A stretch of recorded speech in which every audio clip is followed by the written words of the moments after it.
നമ്മുടെ പ്രിയപ്പെട്ട പർവീൺ എന്ന നക്ഷത്രമതനെയാണ്. ടോസ്റ്റ് മാസ്റ്റർ കുടുംബത്തോട് ചേർന്നിട്ട് അധികം കാലങ്ങളൊന്നും ആയിട്ടില്ലെങ്കിലും പുതിയതായിട്ട് 1-2 അലമാരകളിലും അവിടെ വാങ്ങിയിട്ടാം എന്ന് തന്നെയാണ് എൻ്റെ വിശ്വാസം. അത്രയധികം ട്രോഫികളാണ് ക്ലബിൽ നിന്നും ഏരിയയിൽ നിന്നുമൊക്കെ കൊണ്ടുപോയിട്ടുള്ളത്. ഇനിയും കുറെ ട്രോഫികൾ എടുത്തു കൊണ്ടുപോകാൻ അല്ലെങ്കിൽ വെക്കുവാൻ പർവീന് സാധിക്കട്ടെ എന്ന് ആശംസിച്ചുകൊണ്ട് നമുക്ക് നിറഞ്ഞ കയ്യടിയോടുകൂടി ക്ഷണിക്കാം നമ്മുടെ ഇന്നത്തെ ടോസ്റ്റ് മാസ്റ്റർ പർവീൻ പൈ. നന്ദി ഷാനിദ്, ഇത്ര നല്ലൊരു ഇൻട്രൊഡക്ഷൻ തന്നതിന്. ഷാനിദ് പറയുന്ന പോലെ തന്നെ നമ്മള് QMTM റെപ്രസെന്റ് ചെയ്ത് മുന്നോട്ട് പോകാൻ എത്തിക്കട്ടെ. നമ്മളെല്ലാ ഓൾ വിന്നേഴ്സ് എത്തിക്കട്ടെ. ഇന്ന് എൻ്റെ പേര് പർവീൻ. പുതിയ ആൾക്കാരുണ്ട്, ഗസ്റ്റ് ഉണ്ട്, അവർക്ക് വേണ്ടിയിട്ടാണ് പറയാൻ പോകുന്നത്. ഇന്നത്തെ യോഗം ഞാനാണ് മുന്നോട്ട് കൊണ്ടുപോകുന്നത്. ഒരു കിച്ചൺ യാത്രയിലൂടെയാണ് ഇന്ന് കൊണ്ടുപോകാൻ ഞാൻ തീരുമാനിച്ചിട്ടുള്ളത്. കിച്ചൺ യാത്ര എന്ന് പറയുമ്പം റീസെന്റ് ഒരു മൂവി ഉണ്ടായിരുന്നു, ഗ്രേറ്റ് ഇന്ത്യൻ കിച്ചൺ. ആരൊക്കെ കണ്ടിട്ടുണ്ട്? ഒന്ന് കൈപ്പൊക്കാമോ? രണ്ടുപേരെ കണ്ടിട്ടുള്ളൂ അല്ലേ? ഞങ്ങളൊക്കെ കണ്ടിട്ടുണ്ട്. ഏതായാലും കണ്ടിട്ടുണ്ട്. ഞാൻ കണ്ടിട്ടില്ല, അഫീസ് കണ്ടിട്ടില്ല, സലാഹുദ്ദീൻ കണ്ടിട്ടില്ല. ഇവരൊക്കെ കാണണം കേട്ടാ. ഭാര്യന്റെ കൂടെ ഇരുന്ന് കാണണം കേട്ടോ. ഈ മൂവി ആദ്യം വരുമ്പോ കുറച്ച് ക്ലിപ്സ് ഒക്കെ ആയിട്ടാണ് ഞാൻ കണ്ടത്. വാട്സപ്പിലൊക്കെ കണ്ടപ്പോ ഞാൻ തീരുമാനിച്ചു ഈ മൂവി കാണുന്നുണ്ടെങ്കിൽ എന്റെ ഇക്കാന്റെ കൂടെ തന്നെ കാണണമെന്ന് ഞാൻ തീരുമാനിച്ചു. എന്നിട്ട് ഞാൻ ഇക്കാനോട് പറഞ്ഞു, നമുക്ക് ഇത് ഒന്നിച്ച് കാണണം എന്ന് പറഞ്ഞു. സാധാരണ ഈ ഭാര്യമാരെ ട്രോൾ ചെയ്യാനാണല്ലോ എല്ലാവർക്കും ഭയങ്കര ഉഷാറ്. ഞാൻ ചോദിച്ചേ, ഈ ഒരു മൂവി കണ്ടിട്ട് ഭർത്താക്കന്മാരെ ട്രോൾ ചെയ്യാൻ വല്ല ചാൻസ് കിട്ടിയാലേ നമുക്കൊരു ഹ്യൂമർ ഒരു സബ്ജക്റ്റും കൂടി ആയല്ലോ എന്ന് വെച്ചിട്ട് ഞാൻ തീരുമാനിച്ചു ഇക്കാന്റെ കൂടെ കാണണം. ഇക്കാക്ക് അറിയാം പണി വരുന്നുണ്ട് അവകാശാന്ന് പറഞ്ഞ പോലെ. ഇക്കാക്കും മനസ്സിലായി ഇതെന്തോ പണി ഇക്കാക്ക് വരുന്നുണ്ട് എന്ന്.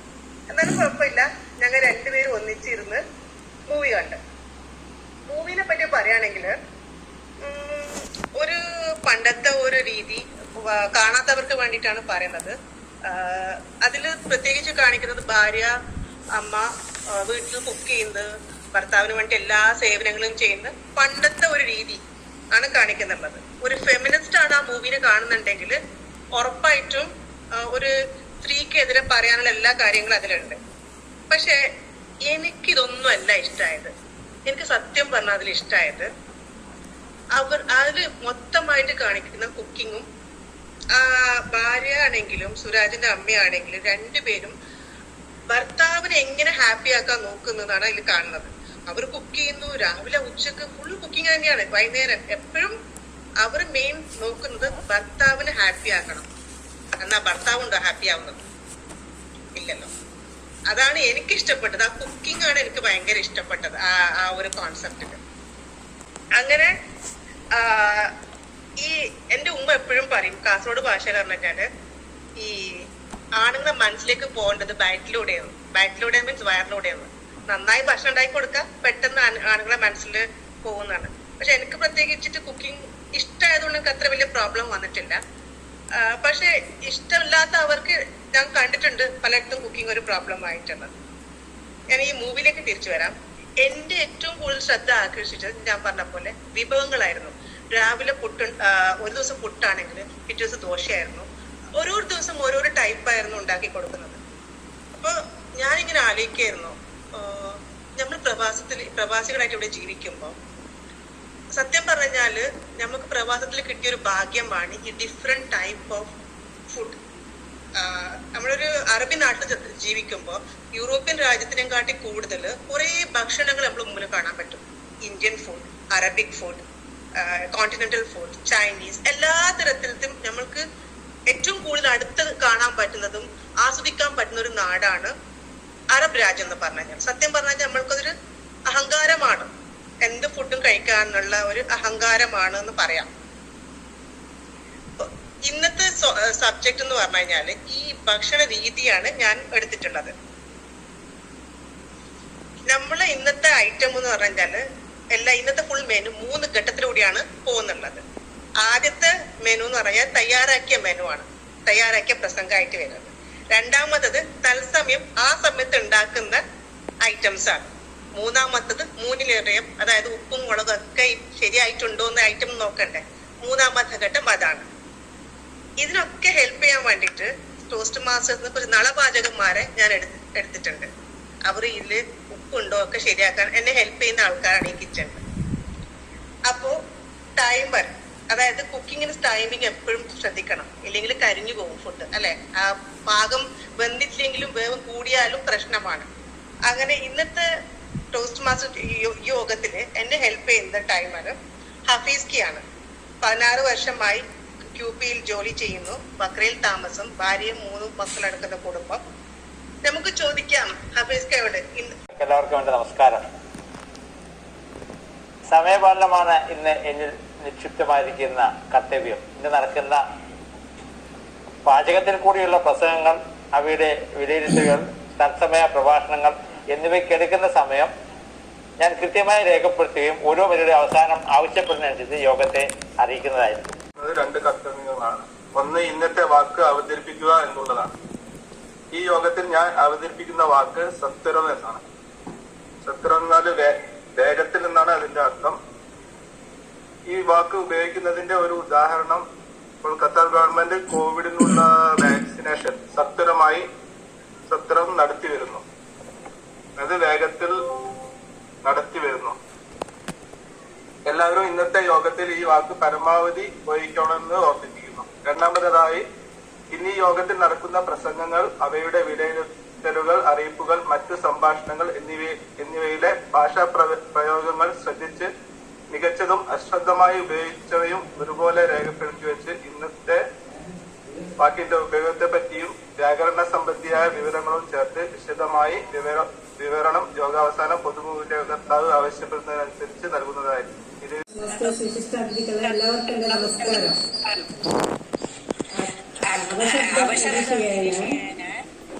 എന്നിൽ അർപ്പിതമായ ഇന്നത്തെ കർത്തവ്യം, അതായത് ഇത് തയ്യാറാക്കിയ പ്രസംഗങ്ങൾ, തത്സമയ പ്രഭാഷണം, മൂല്യകർത്താക്കന്മാർ, മറ്റു പ്രഭാഷകർ താങ്ങായി ഉപയോഗിക്കുന്ന അപശബ്ദം, എൻ്റെ, നീ, ഏ, അത്, പിന്നെ, ഞാൻ, ഇങ്ങനെ, അങ്ങനെ, പിന്നെ നീണ്ട നിശബ്ദത, ഇവയൊക്കെ ഉപയോഗിക്കുന്ന വാക്കുകൾ ഇതുപോലെയുള്ള അപശബ്ദങ്ങൾ പുറപ്പെടുവിക്കുമ്പോൾ എല്ലാം എഴുതി വെച്ച് ഈ വാക്ക് അവർ ചെയ്ത പ്രഭാഷണങ്ങൾ കരിഞ്ഞു പോയിട്ടുണ്ടോ എന്നുള്ളത് പൊതുമൂല്യ വക്താവ് ആവശ്യപ്പെടുമ്പോൾ ഞാൻ അറിയിക്കുന്നതാണ്. ഈ പാചകം നല്ല വൃത്തിയിലും എങ്കിലും ചെയ്യാൻ അപേക്ഷിക്കുന്നു. തിരിച്ചിന്നത്തെ ടോസ്റ്റ് മാസ്റ്റർ.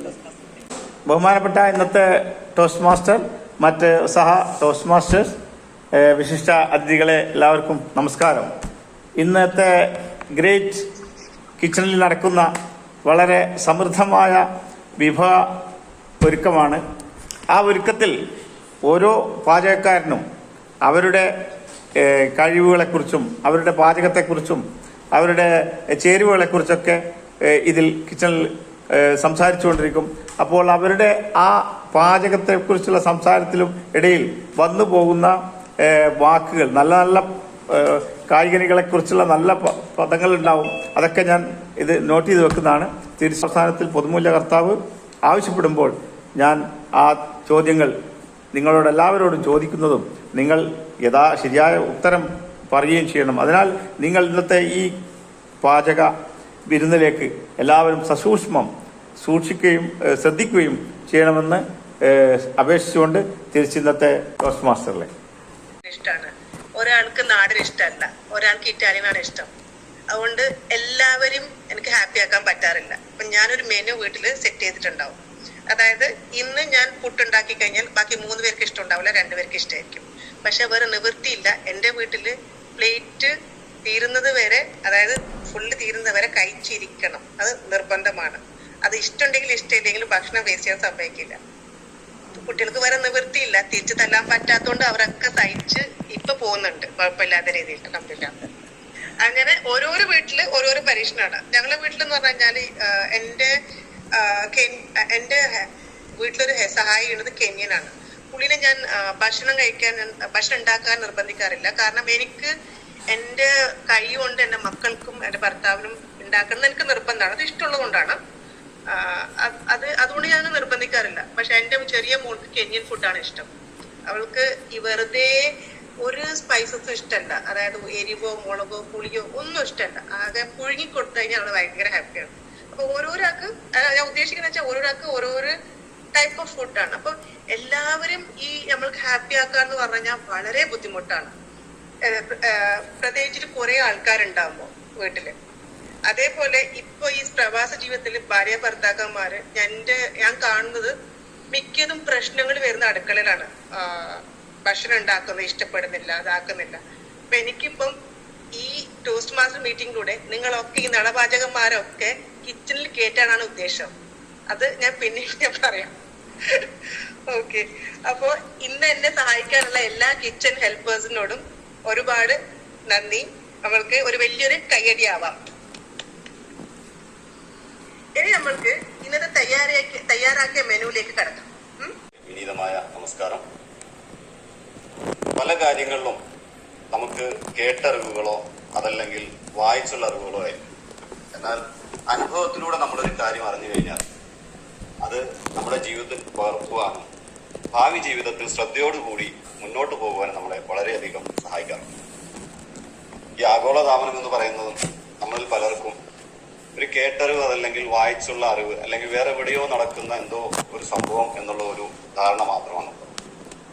എന്നാൽ ഈ അടുത്ത കാലത്ത് ഗ്രേറ്റ തൻബർഗിനെ പോലെയുള്ളവരുടെ ചില രാഷ്ട്രീയ ഇടപെടലുകളിൽ അവരെപ്പറ്റി കൂടുതൽ മനസ്സിലാക്കുവാനുള്ള എന്റെ ശ്രമത്തിൽ ഞാൻ ആഗോളതാപനത്തെ പറ്റി കുറച്ചൊന്ന് പഠിക്കുവാനുള്ള ഒരു ശ്രമം നടത്തുകയുണ്ടായി. എന്താണ് ഈ ആഗോളതാപനം? എല്ലാവരും പറയാറുണ്ട്, നമ്മളെല്ലാം കേൾക്കാറുണ്ട്, എന്താണ് ആഗോളതാപനം കേൾക്കാറുണ്ട്.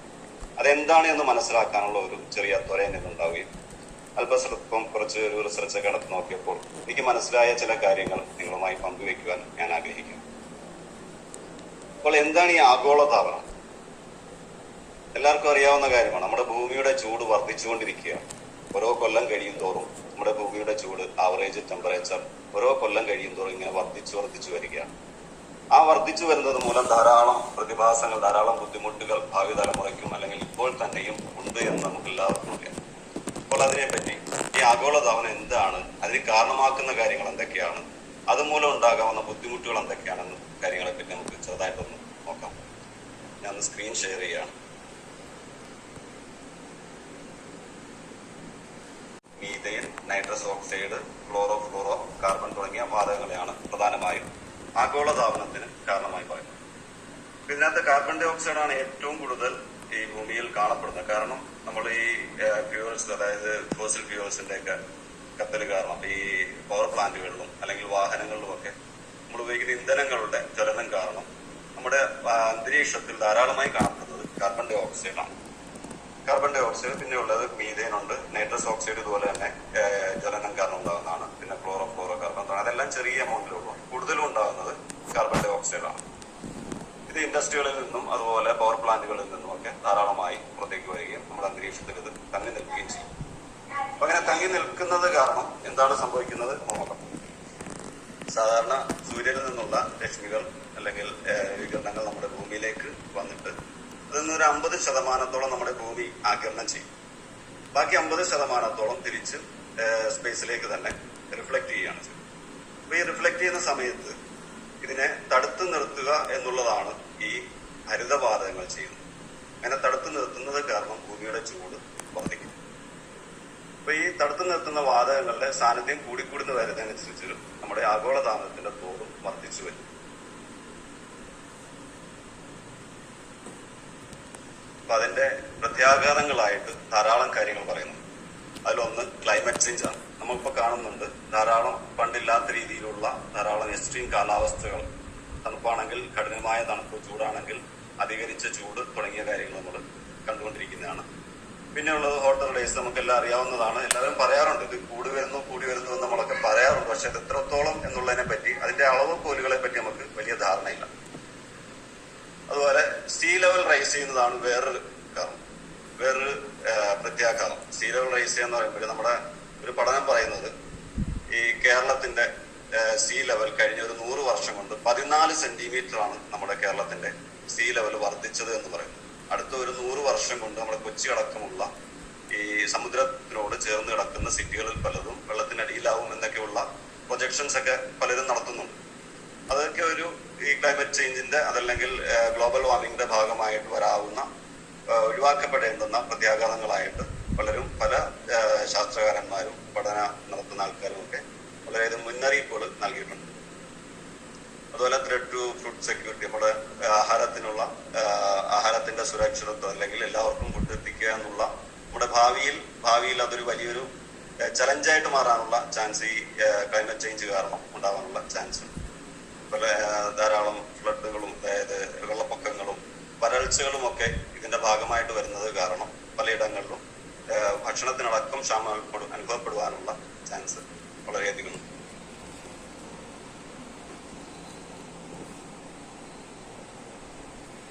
ഇതിന്റെ സീ റൈസിംഗ് ട്രെൻഡ് ഇതാണ്. 1880 മുതൽ ഏതാണ്ട് 2000-ഓളമുള്ള കാലഘട്ടത്തിൽ നോക്കിക്കഴിഞ്ഞാൽ വളരെ ചെറിയ രീതിയിൽ നമ്മുടെ സമുദ്രത്തിന്റെ ലെവൽ ഇങ്ങനെ വർദ്ധിച്ചുകൊണ്ടേയിരിക്കുകയാണ്. പക്ഷെ അത് നോട്ടീസ് ചെയ്യാൻ പറ്റുന്ന അളവിലേക്ക് വന്നുകൊണ്ടിരിക്കുകയാണ്. ഒരു പഠനം പറയുന്നത് കഴിഞ്ഞ ഒരു 100 വർഷം ഉണ്ടായിട്ടുള്ള ഇതിനേക്കാൾ കൂടുതൽ കഴിഞ്ഞ ഒരു 25 വർഷം കൊണ്ട് സീ ലെവലിൽ വളരെയധികം വ്യത്യാസം വന്നിട്ടുണ്ട് എന്ന് പറയുന്നുണ്ട്. ഇതിന് പ്രധാനമായും കാരണമാകുന്ന രാജ്യങ്ങൾ അതല്ലെങ്കിൽ ഏറ്റവും അധികം ഹരിതവാതകങ്ങളെ പുറത്തേക്ക് വിടുന്ന രാജ്യങ്ങളിൽ ഒന്നാമത് നിൽക്കുന്ന ചൈനയാണ്, 2 US, 3 ഇന്ത്യ, അങ്ങനെ താഴോട്ട് പോകുന്നു. അതായത് പോപ്പുലേഷൻ കൂടുന്നതിനനുസരിച്ചിട്ട് ഹരിതവാതകങ്ങളുടെ എമിഷനും വളരെയധികം കൂടുന്നുണ്ട്. ഏത് രാജ്യങ്ങളിലും എത്രത്തോളം ജനസംഖ്യ ഉണ്ടോ അതുപോലെ സമ്പത്ത് കൂടുതലുണ്ടെങ്കിലും ഇത് തന്നെയാണ്. കാരണം കൂടുതൽ വാഹനങ്ങൾ ഉപയോഗിക്കുകയും കൂടുതൽ വൈദ്യുതി ഉപയോഗിക്കുകയും ഇങ്ങനെ തുടങ്ങിയിട്ട് നമ്മുടെ ഉപയോഗം വർദ്ധിക്കുന്നതിനനുസരിച്ചിട്ട് ഈ ഹരിതവാതകങ്ങളുടെ പുറത്തേക്കുള്ള ബഹിർഗമനവും ധാരാളം വർദ്ധിക്കുന്നതായിട്ട് കാണാൻ കഴിയും. ഇതിന് സൊല്യൂഷൻസ് എന്താണെന്ന് ചോദിച്ചു കഴിഞ്ഞാൽ ഇതിന് 2 വാദഗതികളുണ്ട്. ഒന്ന്, ഇത് ഹരിതവാതകങ്ങൾ വർദ്ധിക്കുന്ന അല്ലെങ്കിൽ ഗ്ലോബൽ വാർമിംഗ് എന്ന് പറയുന്നത് മനുഷ്യനിർമ്മിതമാണ് എന്നൊരു കൂട്ടർ വാദിക്കുമ്പോൾ മറ്റൊരു കൂട്ടർ ഇതൊരു സ്വാഭാവിക പ്രക്രിയയാണ്, പ്രത്യേകിച്ചൊന്നും ചെയ്യേണ്ട കാര്യമില്ല എന്നുള്ള വാദഗതി ഒരു ഭാഗത്തുണ്ട്. എന്നാലും നമ്മളെ കൊണ്ട് പറ്റുന്നത് ചെയ്യുക എന്നുള്ളത് നമ്മുടെ എല്ലാവരുടെയും കടമയായത് കാരണം അതിനുള്ള സൊല്യൂഷൻസ് ആയിട്ട് പറയുന്നത് നമ്മൾ ഫ്യൂവൽസിന്റെ ഉപയോഗം കുറയ്ക്കുക, എനർജിയുടെ ഉപയോഗം പരമാവധി കുറച്ചിട്ട് ഈ പാരമ്പര്യേതര ഊർജത്തിലേക്ക്, അതായത് നമ്മുടെ സോളാർ എനർജിയിലേക്കും അല്ലെങ്കിൽ വിൻഡ് എനർജിയിലേക്കും ഒക്കെ തിരിച്ചു വിട്ടു കഴിഞ്ഞാൽ നമുക്ക് ധാരാളം ഈ CO2 കാർബൺ ഡൈ ഓക്സൈഡിന്റെ പുറത്തേക്കുള്ള ഇത് കുറയ്ക്കാൻ കഴിയും. അതുപോലെ ട്രീകൾ കട്ട് ചെയ്യുന്നത് കുറയ്ക്കുക. കാരണം ഈ മരങ്ങളാണ് സാധാരണയായിട്ട് ധാരാളം കാർബൺ ഡൈ ഓക്സൈഡിനെ ആഗീകരണം ചെയ്യുന്നത് മരങ്ങളാണ്. ആ മരങ്ങൾ നമ്മൾ നശിപ്പിച്ചു കഴിഞ്ഞാൽ നമ്മുടെ അന്തരീക്ഷത്തിൽ കാർബൺ ഡൈ ഓക്സൈഡിന്റെ അളവ് കൂടുകയും അതും ഒരു കാരണം. അതുപോലെ കൂടുതൽ മരങ്ങൾ വെച്ച് പിടിപ്പിക്കുക എന്നുള്ളത് വേറൊരു മാർഗമാണ്. പിന്നെ ഉള്ളത് വേസ്റ്റ് കുറയ്ക്കുക. വേസ്റ്റ് കൂടുന്നതനുസരിച്ചിട്ട് കൂടാനുള്ള ചാൻസ് ഉണ്ട്. അതുപോലെ നമ്മൾ ഉപയോഗിക്കുന്ന ഉപകരണങ്ങൾ എനർജി എഫിഷ്യന്റ് ആയിരിക്കാൻ വേണ്ടിയിട്ട് ശ്രദ്ധിക്കുക. തുടങ്ങിയ കുറേയധികം കാര്യങ്ങൾ നമ്മൾ ഇതൊരു ബോധത്തിലേക്ക് കൊണ്ടുവന്നാൽ മാത്രമേ നമുക്ക് ഇതിനു വേണ്ടി എന്തെങ്കിലും ചെയ്യാൻ കഴിയുള്ളൂ. കൂടുതൽ കാര്യങ്ങൾ നമ്മൾ ചെയ്യുന്നത് അത് എവിടേക്കോ എന്തൊക്കെയോ നടക്കുന്ന സംഭവങ്ങളെന്ന് മനസ്സിലാക്കി വെച്ചുകൊണ്ട് നമ്മൾ അതിനെ അവഗണിക്കുക എന്നുള്ളൊരു പ്രവണതയാണ് പൊതുവെ നമ്മൾ കാണുന്നത്.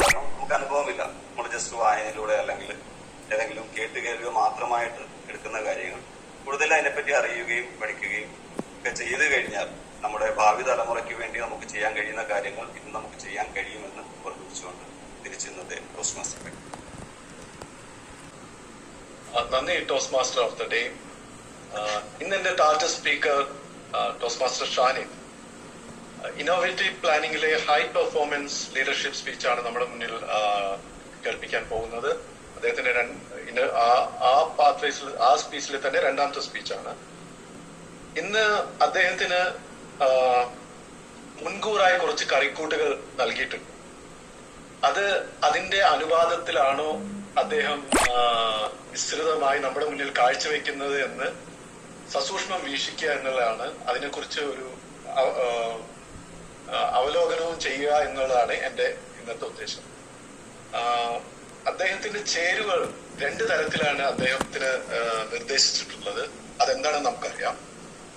ആദ്യത്തെ ചേരുവ എന്ന് പറയുന്നത് the purpose of the project is for the member to apply his leadership and planning knowledge to develop a project plan, organize a guidance committee and implement the plan with the help of a team. ഇതാണ് ആദ്യത്തെ ഉദ്ദേശ ലക്ഷ്യം.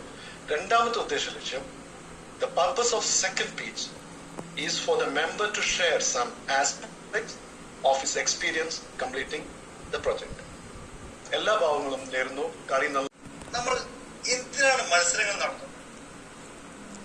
ഓരോ മേഖലയിലെ ആളുകളെ പങ്കെടുപ്പിച്ചുകൊണ്ട് നടത്തി ഓരോരുത്തരും എത്ര പുരോഗതി കൈവരിച്ചു എന്ന് അറിയുവാനും അതിൽ തന്നെ ഏറ്റവും മികച്ച രീതിയിൽ പ്രകടനം കാഴ്ചവെക്കുന്നവരെ കണ്ടുപിടിക്കുവാനുമാണ് അല്ലേ? പക്ഷെ ഈ മത്സരങ്ങൾ നടത്തുന്നവർക്ക് എന്താണ് അതുകൊണ്ട് പ്രയോജനം? ഒരു സംഘാടകൻ എന്ന രീതി എന്താണ് അവർക്ക് കിട്ടുന്ന മെച്ചം? അനുഭവം, പാഠങ്ങൾ, ഇതാണ് ഒരു സംഘാടകന് കിട്ടുന്ന ഏറ്റവും അനർവചനീയമായ അനുഭവങ്ങൾ. ഒരു മത്സരം നല്ല രീതിയിൽ സംഘടിപ്പിച്ചു കഴിഞ്ഞാൽ കിട്ടുന്ന ആ ഒരു സന്തോഷം അത് തന്നെയാണ്. ബഹുമാനപ്പെട്ട ഇന്നത്തെ ടോസ്റ്റ് മാസ്റ്റർ, സഹ ടോസ്റ്റ് മാസ്റ്റേഴ്സ്, വിശിഷ്ടാതിഥികളെ എല്ലാവർക്കും ഒരിക്കൽ കൂടി നമസ്കാരം. ഞാൻ മുമ്പ് പറഞ്ഞതാണ് ജെനിത് കേവൽസ് ക്ലബിന്റെ international speech and table topic speech കോൺടെസ്റ്റിലെ കോൺടെസ്റ്റ് മാനേജറായി എന്നെ തിരഞ്ഞെടുത്ത കാര്യം. പ്രസംഗം നടത്തിയത് കുറച്ചു നാൾ മുമ്പായതുകൊണ്ട് ഒരു റീക്യാപ്പ് നല്ലതാണെന്ന് എനിക്ക് തോന്നുന്നു. ജെനിത് കേവൽസ് ക്ലബ് ഇന്റർനാഷണൽ സ്പീച്ചും ടേബിൾ ടോപ്പിക് സ്പീച്ചും കോൺടെസ്റ്റ് നടത്തുവാൻ തീരുമാനിക്കുകയും അതിന്റെ കോൺടെസ്റ്റ് മാനേജർ റോൾ ഞാൻ ഏറ്റെടുക്കുകയും ചെയ്തു. നോമിനേഷൻസ് വിളിച്ചപ്പോൾ ഓരോ കാറ്റഗറിയിലും 16 മുതൽ 18 വരെ നോമിനേഷൻസ് ആണ് ലഭിച്ചത്.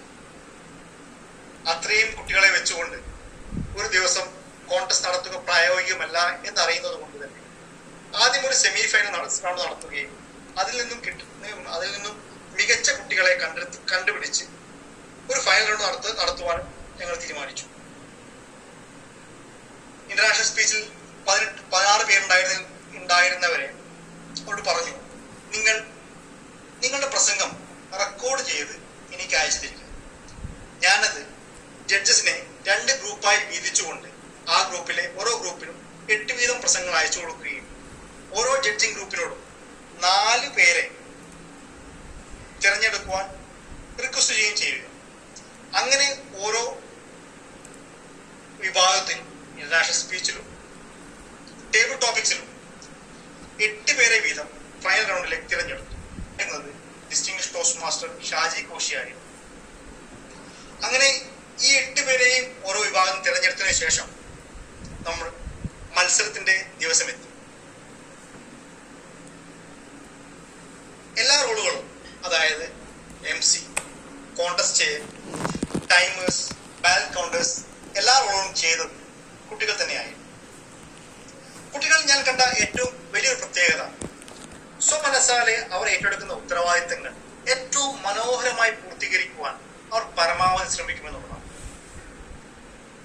കോ ഹോസ്റ്റായി ഞാനും അഹമ്മദ് ഷായും, ഹോസ്റ്റായി ഡയറക്ടർ അപർണ റനീഷും, എന്നെ സഹായിക്കുവാനായി നമ്മുടെ പ്രിയപ്പെട്ട ഷിഹാബും ഉണ്ടായിരുന്നു.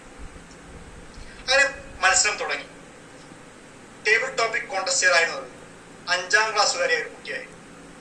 പക്ഷെ ആ കൊച്ചുമിടുക്കി ഗംഭീരമായി തന്നെ തന്റെ ടോപ്പിക് അവതരിപ്പിക്കുകയും വളരെ കൃത്യതയോടെയും വ്യക്തമായും അത് എല്ലാവർക്കും മനസ്സിലാവുന്ന രീതിയിൽ പറഞ്ഞു കൊടുക്കുകയും ചെയ്യും.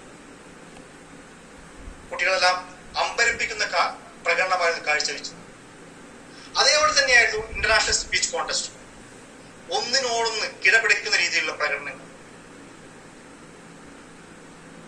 നമ്മുടെ ജഡ്ജസ് എല്ലാം വളരെ കൃത്യതയോടെ ഉത്തരവാദിത്വ ബോധത്തോടുകൂടി തന്നെ നല്ല രീതിയിൽ മൂല്യനിർണ്ണയം നടത്തുകയും ചെയ്തു. അങ്ങനെ വലിയ പരാതികളോ പ്രയാസങ്ങളോ ഇല്ലാതെ ആ കോൺടെസ്റ്റ് പൂർത്തീകരിക്കാൻ സാധിച്ചു. അതിൽ സർട്ടിഫിക്കറ്റ്സ് തയ്യാറാക്കുവാൻ സഹായിച്ചത് നമ്മുടെ പ്രിയപ്പെട്ട ടോസ്റ്റ് മാസ്റ്റർ അഹമ്മദ് ഷായായിരുന്നു. ഞാൻ പറഞ്ഞതുപോലെ തന്നെ ആ കോൺടെസ്റ്റ് നല്ല രീതിയിൽ നടത്തുവാൻ സഹായിച്ചത് Ahmed Shah, distinguished toastmaster Shaji Koshy,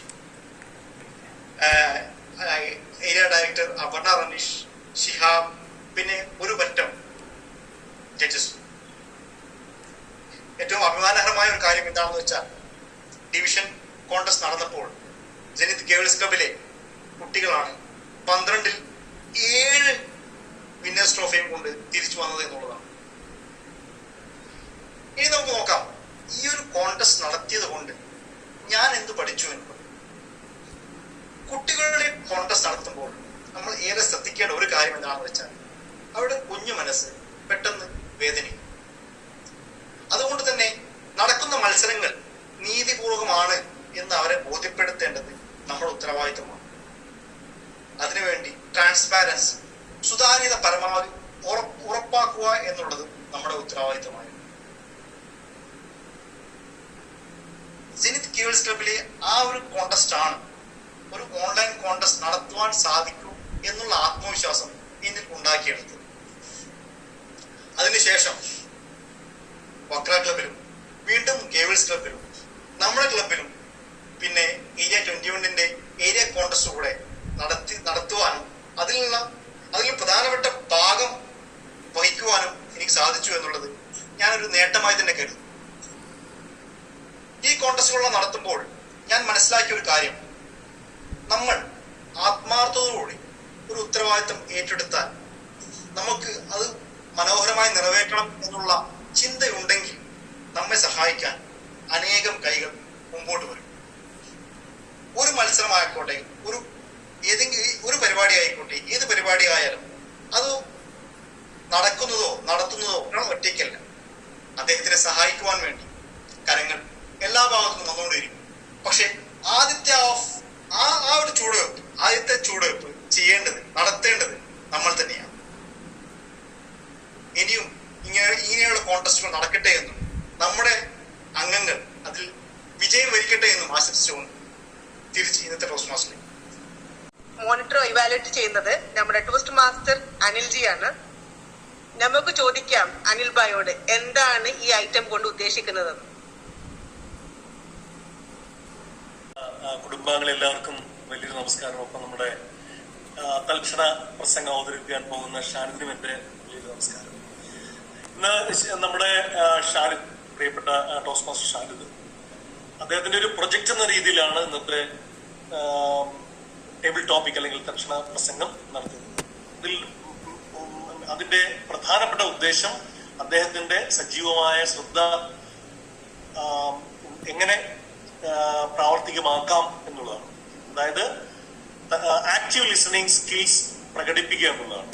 അത് ഔപചാരികമായി തന്നെ ടേബിൾ ടോപ്പിക്കിന്റെ തൽക്ഷണ പ്രസംഗത്തിന്റെ നിയമാവലിയിൽ നിന്നുകൊണ്ട് തന്നെ തന്റെ ശ്രദ്ധ എത്രമാത്രം കൂടുതലായി അതിൽ ചെലുത്താൻ കഴിയുമെന്നുള്ളത് തെളിയിക്കുകയാണ് ഈ ഒരു പദ്ധതി കൊണ്ട് ഉദ്ദേശിക്കുന്നത്. എല്ലാവിധ ഭാവങ്ങളും അദ്ദേഹത്തിന് നേരുന്നു. ഉദ്ദേശിച്ച ഇന്നത്തെ ടോസ്റ്റ് മാസ്റ്ററിലേക്ക്. ദുനിയാവിലേക്ക് നോക്കുമ്പോൾ ദുനിയാവ് നമ്മുടെ മുന്നിൽ ആകെ ഇങ്ങനെ പരന്ന് പ്രണയം പുലർത്തി ഇങ്ങനെ നിൽക്കും. എല്ലാവർക്കും സ്വാഗതം.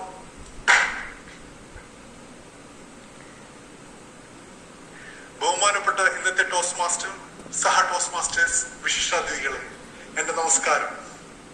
ഇന്നത്തെ തൽക്ഷണ സംഭാഷണ തലവനാവാൻ കഴിഞ്ഞതിൽ വളരെയധികം സന്തോഷിക്കുന്നു. തൽക്ഷണ സംഭാഷണം ഒരു യഥാർത്ഥ തയ്യാറാക്കിയ പ്രസംഗത്തിന്റെ അതേ പതിപ്പാണ്.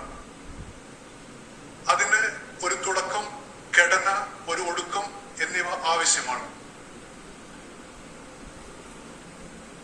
പ്രസംഗം തുടങ്ങുമ്പോൾ ബഹുമാനപ്പെട്ട ഇന്നത്തെ തൽക്ഷണ സംഭാഷണ തലവൻ, സഹ ടോസ്റ്റ് മാസ്റ്റേഴ്സ്, വിശിഷ്ടാതിഥികളെ, നിങ്ങൾക്കേവർക്കും എന്റെ നമസ്കാരം എന്നിങ്ങനെയാവണം സംബോധന. തുടർന്ന് നിങ്ങൾക്ക് ലഭിച്ച വിഷയത്തെക്കുറിച്ച് സംസാരിക്കുക. സംസാരം നിങ്ങളുടെ തൽക്ഷണ സംഭാഷണം കഴിഞ്ഞ് തിരികെ സംഭാഷണ തലവനിലേക്ക് എന്ന് പറഞ്ഞുകൊണ്ട് തിരിച്ച് എന്റെ കയ്യിലേക്ക് സ്ക്രീൻ തരിക. ഭയം കൂടാതെ തന്മയത്വത്തോടെയും കേൾവിക്കാരുടെ മുന്നിൽ നിന്ന് ലഭിക്കുന്ന ചോദ്യത്തിന് ഒരു പ്രസംഗ ശൈലിയിൽ പെട്ടെന്ന് ഉത്തരം നൽകുക. അത് നമ്മുടെ ലീഡർഷിപ്പ് ക്വാളിറ്റിയിലേക്ക് ആർജിച്ചെടുക്കുവാനുള്ള ഒരു അവസരത്തെ പരമാവധി ഉപയോഗപ്പെടുത്തുക എന്താണ് ഇതിന്റെ ഉദ്ദേശ ലക്ഷ്യം. പ്രസംഗത്തിന് അനുവദിച്ചിരിക്കുന്ന സമയം 1 മുതൽ 2 മിനിറ്റാണ്. ആവശ്യമെങ്കിൽ 30 മിനിറ്റിന്റെ കൂടെ അധിക സമയം നൽകുന്നതാണ്. വിഷയം കിട്ടിയാൽ 2-3 നിമിഷം ആലോചിച്ച ശേഷം സംസാരിക്കാൻ തുടങ്ങുക. ഇന്നത്തെ തൽക്ഷണ പ്രഭാഷണം ആരംഭിക്കാൻ പോവുകയാണ്. ഇന്നത്തെ ഔപചാരികത വിട്ടിട്ട് ഞാൻ ഇവിടെ ഒരു ചായക്കട തുടങ്ങാൻ പോവാണ്. ഇന്നത്തെ പാചക റാണി പർവീന്റെ സമ്മതപ്രകാരം ഒരു ചെറിയ ചായക്കട ഞാൻ സൈഡിൽ ഇവിടെ തുടങ്ങുകയാണ്. ഈ ചായക്കടയിൽ 6 തരം പലഹാരങ്ങൾ ഞാൻ ഒരുക്കി വെച്ചിട്ടുണ്ട്. വിളിക്കുന്ന വ്യക്തി താങ്കൾക്ക് ഇഷ്ടപ്പെട്ട ഒരു പലഹാരം അതിൽ നിന്ന് സെലക്ട് ചെയ്യുക. അതുപ്രകാരം സബ്ജക്റ്റ് നിങ്ങൾക്ക് ഞാൻ തരുന്നതായിരിക്കും. ഏവർക്കും സ്വാഗതം. ആ ചായ ഇവിടെ കുഴിയപ്പുണ്ട്, പരിപ്പോടുണ്ട്, മുറുക്കുണ്ട്, ഇലയടയുണ്ട്, അതേപോലെ സൈഡിലിരിക്കുന്നത് ഉഴുന്നോടെയാണ്. അപ്പോ ആരാണ് ആദ്യമായിട്ട് ചായ കഴിക്കാൻ വേണ്ടി പോകുന്നത്? നിങ്ങൾക്ക് തന്നെ വരാം.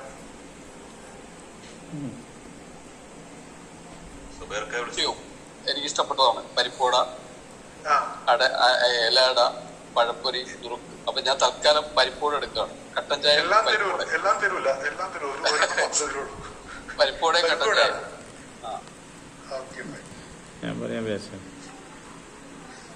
ഓക്കെ, ഞങ്ങളുടെ വിഷയം ഇതാണ്, eat to live or live to eat. ഭക്ഷണം ജീവിക്കാൻ വേണ്ടിയാണ് ഭക്ഷണം കഴിക്കുന്നത്, അതോ ഭക്ഷണം കഴിക്കാൻ വേണ്ടിയാണോ ജീവിക്കുന്നത്? ഇന്നത്തെ ചായക്കടയിലേക്ക് എന്നെ ക്ഷണിച്ചതിന് പ്രത്യേകം നന്ദി ഷാനിദ്. എനിക്ക് വളരെ ഇഷ്ടപ്പെട്ട ഒരു കാര്യമാണ് നല്ല ചായ കുടിക്കുക എന്നുള്ളത്. അതുപോലെ തന്നെ സാധാരണ ചായക്കടയിൽ പോയി ഇതുപോലെ പരിപ്പോടൊക്കെ കഴിക്കുക എന്നുള്ളത് എനിക്ക് ഏറ്റവും ഇഷ്ടപ്പെട്ട കാര്യമാണ്. ഓവറായിട്ട് നമ്മൾ ഭക്ഷണം കഴിച്ചു കഴിഞ്ഞാൽ നമുക്ക് മനസ്സമാധാനത്തോടു കൂടി കിടന്നുറങ്ങാൻ പോലും സാധിക്കും. അന്നത്തെ രാത്രി ഒരു വല്ലാത്തൊരു കാലരാത്രിയായിട്ട് മാറും. അതുകൊണ്ട് എപ്പോഴും ആവശ്യമുള്ള ഭക്ഷണം ഇഷ്ടപ്പെട്ട് സന്തോഷത്തോടു കൂടി, ഏത് ഭക്ഷണവും വളരെ സന്തോഷത്തോടു കൂടി കഴിക്കുക. അതോടൊപ്പം നമ്മുടെ ഇന്നത്തെ നമ്മുടെ chief chef, master of ceremony പറഞ്ഞതുപോലെ ആഹാരം ഒരിക്കലും വേസ്റ്റ് ചെയ്യാതിരിക്കുക, അതിന് നമ്മുടെ കുട്ടികളെ പ്രാപ്തരാക്കുക, നമ്മൾ ഭക്ഷണ കാര്യങ്ങളെല്ലാം ആവശ്യം മാത്രം കഴിച്ചുകൊണ്ട് നല്ലൊരു ജീവിതം മുന്നോട്ട് നയിക്കുക. അദ്ദേഹം പോയത് ഒരു ആക്ട് ഓഫ് കൈൻഡ്നെസ്സിലേക്ക് പോയി. പിന്നെ അത് എത്തിച്ചേർന്നിരിക്കുന്ന ഭക്ഷണം പാഴാക്കരുത് എന്ന വലിയൊരു സന്ദേശത്തിലേക്കാണ്. വളരെയധികം നന്ദി സുബേർക്ക. അപ്പൊ നമ്മുടെ പരിപ്പോട എടുത്ത് സുബേർക്ക പോയി കഴിഞ്ഞു. ഇനി അടുത്തത് 5 വിഭവങ്ങൾ മാത്രമേ ഉള്ളൂ.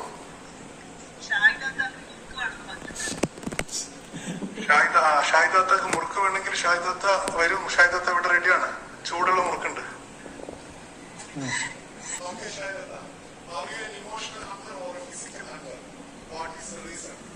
Emotional hunger.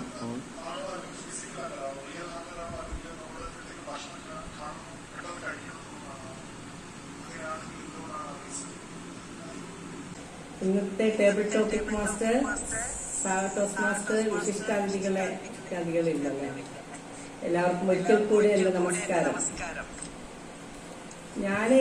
എനിക്ക് എന്താ പറയാ, ഭക്ഷണത്തോട് ഇഷ്ടമാണ്. എന്ത് ഭക്ഷണം കണ്ടാലും കഴിക്കാൻ എനിക്കാകാം. അത് കഴിച്ചു നോക്കണം, എന്താണ് അത് അതിന്റെ ടേസ്റ്റ് എന്നുള്ള ഒരു ഇതാണ് അതിന്റെ റീസൺ. അത് കാണുമ്പോൾ എനിക്ക് തിന്നണമെന്ന് തോന്നുമെങ്കിലും അത് വിശന്നിട്ടല്ല, അത് വിശപ്പ് കൊണ്ടല്ല എന്റെ ആഗ്രഹം. അത് എന്താണെന്ന് അറിയാം. കുറെ നമ്മളിപ്പോ പോയി എല്ലാ സാധനവും ഞാൻ ചെറുതായിട്ട് എടുത്തിട്ട് അതിന്റെ ടേസ്റ്റ് എന്താണെന്ന് അറിയാമല്ലോ. പിന്നീട് അത് പോയിട്ട് നല്ല 5 സ്റ്റാർ ഹോട്ടലുകൾ വീണ്ടും പോയി കഴിക്കാനൊന്നും പറ്റില്ലല്ലോ.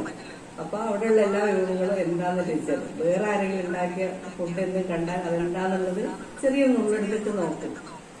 അങ്ങനെയുള്ള ഒരിതാണ്. പിന്നെ വിശന്ന രണ്ടും ഉണ്ട് എനിക്ക്. ശരിക്കും പറഞ്ഞാൽ വിശപ്പും ഉണ്ട്, ഫിസിക്കലായിട്ടുണ്ട്. അപ്പൊ ആ വിശപ്പുള്ളപ്പോ നമ്മൾ കഴിക്കുമ്പോൾ, പ്രത്യേകിച്ച് ഷുഗർ പേഷ്യന്റിന് വിശപ്പെടുക്കെ ഉണ്ടാവും എന്നുള്ളത് എല്ലാവർക്കും അറിയാവുന്നതാണ്. പിന്നെ വിശപ്പ് എന്തായാലും വിശന്ന് വരെ കഴിച്ചാൽ ഏത് ഫുഡും വിശന്നിരിക്കുന്ന സമയത്ത് ഏത് ഫുഡും ഭയങ്കര ടേസ്റ്റി ആയിരിക്കും. അത് ഉപ്പിട്ട കപ്പയായാൽ പോലും എന്നാണ് എൻ്റെ വിശ്വാസം. തിരിച്ച് ഇന്നത്തെ ടേബിൾ ടോപ്പിക് കാലയളവിൽ നമ്മൾ എല്ലാ ഭക്ഷണവും ആസ്വദിക്കണം എന്നുള്ള ഒരു സന്ദേശമാണ് ഷാഹിദത്ത് പറഞ്ഞത്.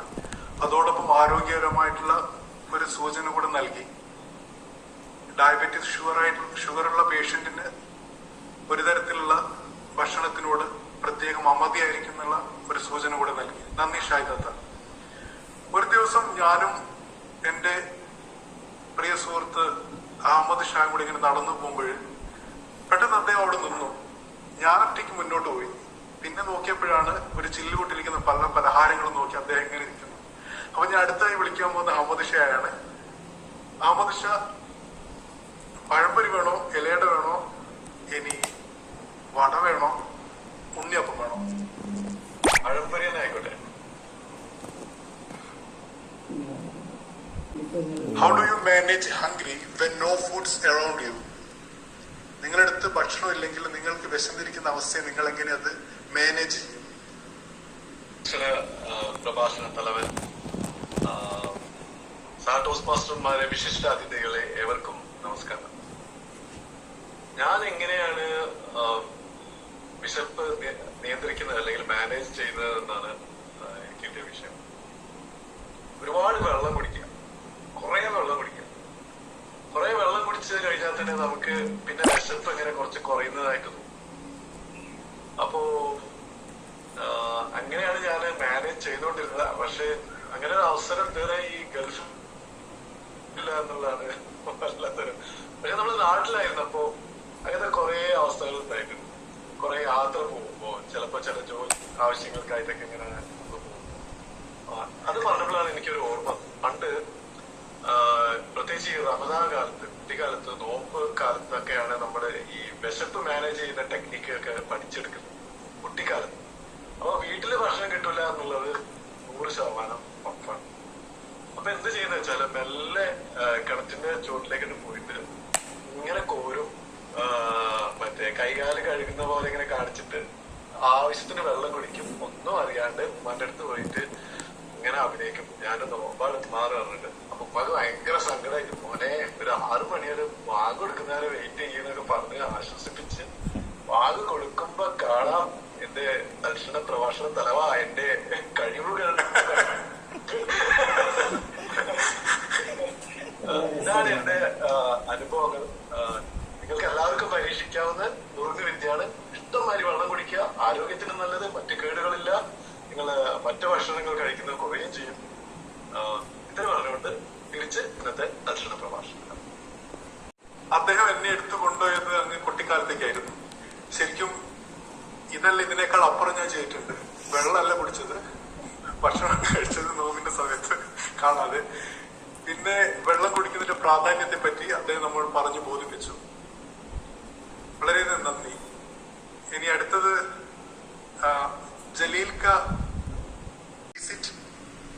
നിങ്ങൾ കഴിക്കുന്നതാണ് നിങ്ങളെന്ന് പറഞ്ഞു. What you eat is what you are. നമ്മളെന്ന് ഭക്ഷണം കഴിക്കുന്നോ അതാണ് നമ്മളെന്ന് പറയുന്നില്ലേ ഒരു പ്രസ്താവനയില്ലേ? അങ്ങനെയാണോ? അത് ആണെങ്കിൽ എന്തുകൊണ്ട് എന്നുള്ളതാണ്. ബഹുമാനപ്പെട്ട ഇന്നത്തെ ടേബിൾ ടോപ്പിക് മാസ്റ്റർ, മറ്റ് സഹ ടോസ്റ്റ് മാസ്റ്റേഴ്സ്, എല്ലാവർക്കും നമസ്കാരം. നമ്മൾ എന്താണ് കഴിക്കുന്നത് അതാണ് നമ്മൾ എന്നായിരിക്കും താങ്കൾ ഉദ്ദേശിച്ചത്. ഭക്ഷണത്തിൻ്റെ കാര്യത്തിൽ വ്യക്തിപരമായിട്ട്, പേഴ്സണലായിട്ട് ഞാൻ വളരെയധികം ശ്രദ്ധ പാലിക്കുന്ന ഒരു വ്യക്തിയാണ്. കൃത്യസമയത്ത് ഭക്ഷണം കഴിക്കുക, കൃത്യസമയത്ത് അതിനെ മാനേജ് ചെയ്യുക. അതുകൊണ്ട് തന്നെ ഒരു നല്ല ആരോഗ്യം നമുക്ക് സമ്പാദിക്കാൻ സാധിക്കും എന്നുള്ളതിൻ്റെ ഏറ്റവും വലിയ ഒരു ഉദാഹരണമാണ് ഞാൻ തന്നെ. ഞാനിപ്പോഴും ഈ 40 വയസ്സ് കഴിഞ്ഞിട്ടും വളരെ യുവാവായി തുടരുന്നതിൻ്റെ ഒരു തെളിവ് തന്നെ കൃത്യസമയത്ത് ഭക്ഷണം കഴിക്കുന്നതാണ്. അതുമാത്രമല്ല, ഇന്നത്തെ TM മോഡി പറഞ്ഞതുപോലെ ഭക്ഷണത്തിൻ്റെ കാര്യത്തിൽ മറ്റുള്ളവരെ ആ കിച്ചൺ ഗ്രേറ്റ് ഇന്ത്യൻ കിച്ചണിൽ പറഞ്ഞതുപോലെ ഞാൻ ചെയ്യാറുള്ളത് എൻ്റെ മറ്റുള്ളവരെ ഡിപ്പെൻഡ് ചെയ്യാതെ സ്വയം ഭക്ഷണം ഉണ്ടാക്കാൻ ശ്രമിക്കുകയും അത് സ്വയം കഴിക്കാൻ ശ്രമിക്കുകയും ചെയ്യും. ഭാര്യയെ തന്നെ മാത്രം ഡിപ്പെൻഡ് ചെയ്യാൻ ഞാൻ ശ്രമിക്കാറില്ല. അതുമാത്രമല്ല, ഭക്ഷണം കഴിച്ചാലും ഞാൻ തന്നെ അത് മാനേജ് ചെയ്യുക എന്നുള്ളതാണ് എൻ്റെ പോളിസി. എന്ന് പറഞ്ഞാൽ ഭക്ഷണം കഴിക്കുന്ന പാത്രം വരെ ഞാൻ തന്നെ സ്വയം കഴുകി വെക്കണം എന്നുള്ളൊരു പോളിസിക്കാരനാണ്. മിക്കവാറും ദിവസങ്ങളിൽ ഭക്ഷണം, പ്രഭാത ഭക്ഷണം ഉണ്ടാക്കുന്നതും എനിക്ക് വേണ്ടി ഉണ്ടാക്കുന്നതും ഞാൻ തന്നെയാണ് കഴിക്കുന്നതും. ആരെയും പ്രയാസപ്പെടുത്താതെ നല്ല ഭക്ഷണം കഴിക്കുക, നല്ല ആരോഗ്യം കാത്തു സൂക്ഷിക്കുക എന്നതാണ് എൻ്റെ പോളിസി. അതാണ് ഞാൻ. തിരിച്ചിന്നത്തെ ടേബിൾ ടോപ്പിക് മാസ്റ്ററിലെ കഴിക്കുന്ന പാത്രം നമ്മൾ തന്നെ കഴുകി വെക്കണം എന്നുള്ളത് അത് വലിയൊരു സന്ദേശമാണ്. നമ്മൾ ജീവിക്കുന്ന പരിസ്ഥിതി നമ്മൾ തന്നെ വൃത്തിയാക്കി വെക്കുക എന്നുള്ളത്. വളരെയധികം നന്ദി ജലീൽ ഖാൻ. ഇനി നമ്മുടെ പ്രസിഡന്റിന് ഉഴുന്നുവട വളരെ ഇഷ്ടമാണെന്ന് കുറെ കാലമായിട്ട് എനിക്ക് മെസ്സേജ് ചെയ്യുന്ന കാര്യമാണ്. അപ്പൊ ഉഴുന്നുവട നമുക്ക് നമ്മുടെ പ്രസിഡന്റ് ഷാനിദിന് നൽകാൻ വേണ്ടി പോവാണ്. ടോസ്മദർ ഷാനിദ്. അവസാനം ബാക്കി വന്ന് എനിക്ക് തരികയാണല്ലേ? അല്ല, ഒരെണ്ണം കൂടെ ബാക്കിയുണ്ട്. ഉണ്ണിയപ്പം എടുത്തിട്ടില്ല. ഓക്കെ, ഞാൻ ഉണ്ണിയപ്പെടുത്തോളാം. മധുരമാണ് കൂടുതൽ ഇഷ്ടം.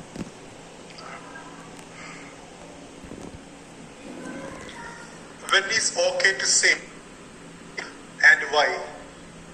എപ്പോഴാണ് നിങ്ങൾക്ക് ഭക്ഷണം വേണ്ട എന്ന് തോന്നുന്നത്? അല്ലെങ്കിൽ ആ അത്തരത്തിലുള്ള ഒരു സാഹചര്യം എന്താണ്? എന്തുകൊണ്ടാണ് അങ്ങനെ പറയാൻ കാരണം? ബഹുമാനപ്പെട്ട table topic master, toastmasters, വിശിഷ്ടാതികളെ എല്ലാവർക്കും ഒരിക്കൽ കൂടി നമസ്കാരം. ഭക്ഷണം വേണ്ട എന്ന് പറയുന്നത് ഞാൻ സാധാരണയിൽ പറയാത്തൊരു കാര്യമാണ്.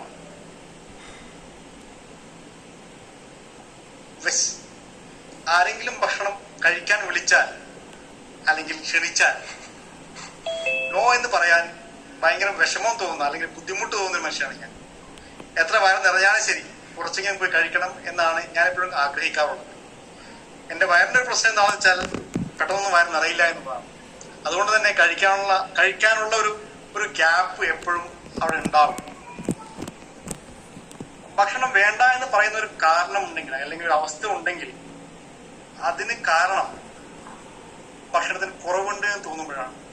തികയാതെ വരുമെന്ന് തോന്നുമ്പോൾ ഭക്ഷണം വേണ്ട അല്ലെങ്കിൽ വയറ് നിറഞ്ഞു എന്നൊക്കെ പറയാറുണ്ട്. അല്ലാത്ത രീതിയിൽ ഞാൻ ഭക്ഷണം വേണ്ട എന്ന് പറയുന്ന അവസരങ്ങൾ വളരെ ചുരുക്കമാണ്. ഭക്ഷണം വളരെയധികം ഇഷ്ടപ്പെടുകയും നന്നായി തന്നെ ഭക്ഷണം കഴിക്കുകയും ചെയ്യുന്ന ഒരു വ്യക്തി എന്ന രീതിയിൽ ഭക്ഷണത്തിനോട് നോ എന്ന് പറയുവാൻ എനിക്ക് പലപ്പോഴും ബുദ്ധിമുട്ടുണ്ടാകും. തിരിച്ച് ഇന്നത്തെ ടേബിൾ ടോക്ക് മാസ്റ്റർ, നമ്മളെല്ലാവരും ഒന്നിച്ചു പോയി ഭക്ഷണം കഴിക്കുവാനുള്ള സാഹചര്യം. അദ്ദേഹം പറഞ്ഞ ഒരു കാര്യത്തിൽ എനിക്ക് തോന്നിയത് നമ്മുടെ നാവ് എന്ന് പറയുന്നത്, കുഞ്ഞുങ്ങള് ഈ ലോകം അറിയുന്നത് നാവിലൂടെയാണ്. നമ്മളത് വളർന്നു വരുന്ന കുഞ്ഞുങ്ങള് എന്ത് കയ്യിൽ കിട്ടിയാലും നമ്മൾ അവര് രുചിച്ചു നോക്കുന്നു. ആ സ്വഭാവം നമ്മൾ വലുതായി കഴിഞ്ഞ് ലോകത്തെ അറിഞ്ഞ് വലുതായി മുതിർന്നവരാകുമ്പോഴും മാറുന്നില്ല. ഈ ലോകത്തുള്ള എല്ലാ വിഭവവും കഴിയാവുന്ന അത്രത്തോളം ഭക്ഷണം കഴിക്കുവാനുള്ള ഒരു താല്പര്യം വരുന്നു. നമ്മുടെ ഹോർമോണൽ പ്രൊലിഫറേഷൻ കൊണ്ടാണ് അത് വരുന്നത്. ഞാൻ ടോസ്മോസ് ഷാനിദ് പറഞ്ഞൊരു കാര്യത്തിലേക്ക് കടക്കാണ്. അദ്ദേഹത്തിന് ഭക്ഷണം വേണ്ട എന്ന് പറയുന്ന ഒരു അവസ്ഥ വരുന്നില്ല എന്ന് പറയുന്നു. ഭക്ഷണത്തിനോട് നമ്മൾ ഒരിക്കലും വേണ്ട എന്നുള്ള കാര്യം പറയാൻ സാഹചര്യം ഉണ്ടാവില്ല. കാരണം ഒത്തിരി പേര് ഈ ലോകത്തിന്റെ വിവിധ ഭാഗങ്ങളിൽ പട്ടിണി മൂലം കഷ്ടതകൾ അനുഭവിക്കുന്നുണ്ട്. അത്തരത്തിൽ നമ്മൾ ഭക്ഷണത്തിനോട് നോ എന്ന് പറയുന്നത് ഒരു ഡിസ്റെസ്പെക്റ്റ് ആണ് എന്ന് മനസ്സിലാക്കി തന്ന ഷാനിദിന് നന്ദി. ഇനി കടയിൽ ബാക്കിയുള്ളതാകെ ഉഴുന്നുവടയുണ്ട്. ഡോനറ്റും നമ്മുടെ ഉഴുന്നുവട ഏകദേശം ഒരേപോലെയാണ്. രണ്ടും നിങ്ങൾക്ക് മുന്നിൽ വന്നു കഴിഞ്ഞാൽ ഏതാണ് എടുക്കുക, എന്തുകൊണ്ട്? Donut or medu vada? What is your choice and why? ബഹുമാനപ്പെട്ട ഇന്നത്തെ തൽക്ഷണ സംഭാഷണ തലവൻ ടോസ്റ്റ് മാസ്റ്റർ, ഇഷ്ടാദികളെ നിങ്ങൾക്ക് ഏവർക്കും എന്റെ നമസ്കാരം. എനിക്ക് ഇന്ന് കിട്ടിയ വിഷയം ഡോനറ്റോ അല്ലെങ്കിൽ വടയാണോ ഏറ്റവും ഇഷ്ടമുള്ളതെന്നാണ്. അത് ഏറ്റവും ഇഷ്ടമില്ല മെതുവട എന്ന് പറഞ്ഞാൽ വട തന്നെയാണ് ഇഷ്ടം. ഡോനറ്റിലാണെങ്കിൽ അധികം മധുരമൊന്നും അധികം ഇഷ്ടപ്പെടില്ല എനിക്ക്. കുട്ടികൾക്കാണ് ഏറ്റവും അധികം ഈ ഡോനറ്റ്, ഈ വടയും ഡോനറ്റും കൂടെ വെച്ച് കഴിഞ്ഞാൽ കുട്ടികൾക്കാണ് ഏറ്റവും അത് താല്പര്യമുള്ളത് ഡോനറ്റിലാണ്. വട അവർക്ക് തീരെ ഇഷ്ടമില്ല. അപ്പൊ ഈ വടനെ കുറിച്ച് ചോദിക്കുകയാണെങ്കിൽ ഒരു 2 ദിവസം മുമ്പ് തന്നെ വൈഫ് തന്നെ ഇവിടെ വട ആദ്യമായിട്ട് ഇവിടെ വീട്ടിൽ വടയൊക്കെ ഉണ്ടാക്കിയത്. കുറച്ച് ക്രിസ്പി അല്ലാതെ ഉള്ളൂ, ബാക്കി എല്ലാം ഓക്കെ ആയിരുന്നു. അപ്പൊ നമ്മള് ഇപ്പൊ ഇവിടെ നാട്ടിലാവുമ്പോൾ ഇഷ്ടംപോലെ ചാൻസ് ഉണ്ടാവും. ഈ പാടൊക്കെ കഴിക്കാനൊക്കെ ഹോട്ടലുകളൊക്കെ ഇഷ്ടംപോലെ ഉണ്ട്. പല നോർമലി വെജിറ്റേറിയൻ ഹോട്ടലിലാണ് നല്ല ടേസ്റ്റ് ഉള്ള വട ഉണ്ടാവല്. ഇവിടെ വന്നതിന് ശേഷം നമ്മൾ ആഴ്ചയിലോ അല്ലെങ്കിൽ 2-3 ആഴ്ച കൂടുമ്പോഴോ ഈ വട കഴിക്കാനും മസാല ദോശ അതിന്റെ കൂടെ കഴിക്കാനൊക്കെ ഭയങ്കര ഇഷ്ടപ്പെടുന്ന ഒരു വിഭവമാണ്. തോന്നിട്ട് നമുക്ക് ഒരു എപ്പോഴെങ്കിലും കഴിക്കാനേ പറ്റുള്ളൂ. പിന്നെ അതില് നല്ല കണ്ടന്റും ഈ വടയിലാണ്, നല്ല ഹെൽത്തി ആയിട്ടുള്ള കണ്ടന്റ് ഉള്ളത് വടയിലാണ്. ഡോണറ്റ്സ് വെറുതെ ഒരു പുറത്തുള്ള ഒരു പാശ്ചാത്യ വിഭവം ആണെന്നാണ് എന്റെ അഭിപ്രായം. ഇന്നത്തെ ഭക്ഷണ സംഭാഷണം തലത്തിലേക്ക് നന്ദി. ടോസ് മാസ്റ്ററിൽ നന്ദി. എന്തു തന്നെയായാലും താങ്കളുടെ ആ സരസമായ സംഭാഷണത്തിലൂടെ താങ്കളുടെ രുചി അനുഭവിക്കുന്ന സാഹചര്യങ്ങൾ, കുടുംബത്തിൽ ഒന്നിച്ചിരുന്ന് നിങ്ങളുടെ സൗഹൃദം പങ്കിടുന്നതിലൂടെ, സ്നേഹം പങ്കിടുന്നതിലൂടെ കൂടുതൽ രുചി അനുഭവിക്കുന്ന സാഹചര്യങ്ങൾ പങ്കിട്ടതിൽ വളരെയധികം നന്ദി. ഇതോടെ ഈ കടയിലുള്ള എല്ലാ വിഭവങ്ങളും കഴിഞ്ഞു. എല്ലാവർക്കും ഒത്തിരി നന്ദിയുണ്ട്. ആരും കടം പറഞ്ഞിട്ടില്ല. എല്ലാ വിഭവങ്ങളും ചെലവായി കഴിഞ്ഞു. ടൈമർ നമ്മള് ഏതായാലും നമ്മളൊരു ചായക്കടയിൽ സാധനങ്ങളൊക്കെ കഴിച്ചു. ഷാനത്ത് 3ാമത്തെ ഘട്ടം സ്റ്റാർട്ട് ചെയ്യുന്നതിന് മുമ്പായിട്ട് നമ്മൾക്കൊരു പൊറോട്ടന്റെ വീഡിയോ ഇട്ടാലോ? നമ്മള് മലയാളികൾക്ക് പൊറോട്ട എന്ന് പറഞ്ഞൊരു വികാരമാണ്. അത് കാണിക്കുന്ന ഒരു സീനുണ്ട്. പിന്നെ ഭാര്യയെ അടുക്കളയിൽ സഹായിക്കാറുണ്ട്. അത് കഴിവൊക്കെ ഞാൻ കാണും. പരിപൂർണതയിലേക്കാണ്. ആ പൂർണ്ണതയിലേക്ക് എത്തിത്തരണമെങ്കിൽ ഒരുപാട് തിരുത്തലുകളും വിലയിരുത്തലുകളും വേണ്ടി. തീർച്ചയായും അങ്ങനെ ഒന്ന് തന്നെയാണ് ടോസ്റ്റ് മാസ്റ്റർ യോഗങ്ങളിൽ പൊതുമൂല്യനിർണ്ണയം എന്ന് പറയുന്നത്. ഇത് സാധാരണയായി നമ്മൾ 3 വിഭാഗങ്ങളായിട്ടാണ് ചെയ്യുന്നത്. ആദ്യമായി നമ്മുടെ തയ്യാറാക്കിയ സംഭാഷണങ്ങൾ അല്ലെങ്കിൽ നേരത്തെ തയ്യാറാക്കി വെച്ച വിഭവങ്ങൾ, അവയുടെ രുചിഭേദം തിരിച്ചറിയുക എന്നുള്ളതാണ്. അത് ചെയ്യുന്നത് നമ്മുടെ തന്നെ മിടുക്കരായ പാചക വിദഗ്ധർ ഇവിടെ തന്നെയുണ്ട്. നമ്മുടെ മുതിർന്ന അംഗങ്ങൾ ഇവിടെ തന്നെയുണ്ട്. അവരാണ് നമ്മുടെ അംഗങ്ങളുടെ ഈ തയ്യാറാക്കിയ പ്രസംഗങ്ങൾ വിലയിരുത്തുക. രണ്ടാമതായി നമ്മളെ നേരത്തെ നമ്മുടെ പ്രധാന ഇന്നത്തെ മുഖ്യ അവതാരകയെ സഹായിച്ചിരുന്ന, കിച്ചണിൽ സഹായിച്ചിരുന്ന റോൾ പ്ലേയേഴ്സിന്റെ റിപ്പോർട്ടുകൾ നമ്മൾ ചോദിക്കുക. നമ്മ എങ്ങനെയാണ് അവർ സഹായിക്കുന്നത് നമുക്ക് വിശദമാക്കി തരുന്ന രണ്ടാമത്തെ വിഭാഗം. മൂന്നാമതായി പൊതുമൂല്യ കർത്താവ് അല്ലെങ്കിൽ മുഖ്യ ഈ പാചകത്തിന്റെ പരിശോധകൻ എന്ന നിലയിൽ എന്റെ വ്യക്തിപരമായ അവലോകനമായിരിക്കും മൂന്നാമത്തെ വിഭാഗം. നമുക്ക് വളരെ സത്വരം നമുക്ക് ആദ്യ വിഭാഗത്തിലേക്ക് കിടക്കാം. ആദ്യ വിഭാഗം എന്ന് പറയുന്നത് നമ്മൾ നേരത്തെ പറഞ്ഞ പോലെ തയ്യാറാക്കിയ ഭക്ഷണങ്ങളുടെ പരിശോധനയാണ്. ഇതിൽ ഈ നിമിഷം ഇവിടെ അവതരിപ്പിച്ച പ്രസംഗം മാത്രമായിരിക്കും നാം വിലയിരുത്തേണ്ടത്. മുൻവിധികളില്ലാതെ നേരത്തെ കേട്ട പ്രസംഗങ്ങളോ അല്ലെങ്കിൽ നേരത്തെ കേട്ട ആ വ്യക്തിയെ കുറിച്ചോ ഉള്ള വിലയിരുത്തലുകളോ അല്ലെങ്കിൽ നമ്മുടെ മുൻവിധികളോ ഒന്നും തന്നെ കൂടാതെ ഇപ്പോൾ നടത്തിയ പ്രസംഗങ്ങൾ മാത്രമായിരിക്കണം വിലയിരുത്തേണ്ടത്. രണ്ടാമതായി അദ്ദേഹത്തിന്റെ ഇംപ്രൂവ്മെന്റിന് വേണ്ടി അല്ലെങ്കിൽ അദ്ദേഹത്തിന്റെ മെച്ചപ്പെടുത്തലിന് വേണ്ടി ഏറ്റവും കുറഞ്ഞത് 2 നിർദ്ദേശങ്ങളെങ്കിലും മുന്നോട്ട് വെക്കുവാൻ ശ്രദ്ധിക്കേണ്ടതാണ്. എല്ലാ